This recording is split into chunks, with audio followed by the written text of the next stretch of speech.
کہ ہم سمجھتے ہیں بنی نو آدم ایک ہی ہے.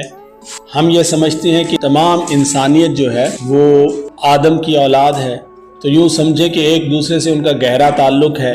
شیخ سعدی کا ایک شعر بھی ہے.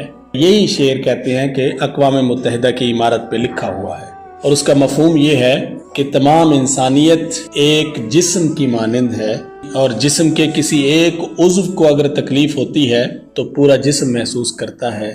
انسانیت بھی اسی چیز کا نام ہے. اخوت اس کو کہتے ہیں، چبھے کانٹا جو کابل میں.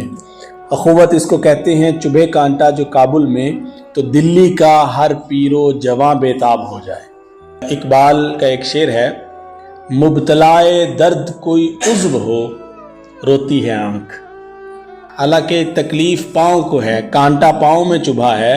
مبتلائے درد کوئی عضو ہو روتی ہے آنکھ، کس قدر ہمدرد سارے جسم کی ہوتی ہے آنکھ.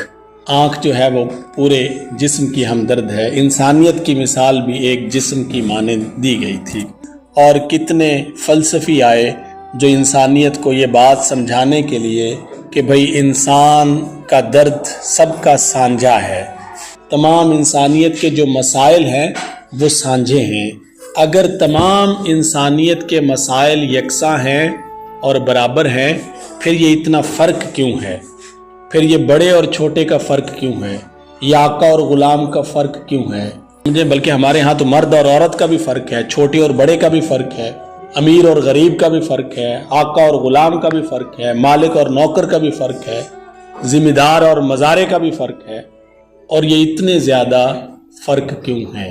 اور اگر ہم گھر میں آئیں تو سگے اور ستیلے کا بھی فرق ہے، اور یہ فرق آپ جگہ جگہ محسوس کرتے ہیں. یہ انسانیت ایک کیسے ہو سکتی ہے؟ یہ الگ الگ ہیں، مسائل ایک نہیں ہیں، دونوں کی پریشانیاں ایک نہیں ہیں، بڑا فرق ہے دونوں میں. کہاں بندگان ذلیل اور کہاں وہ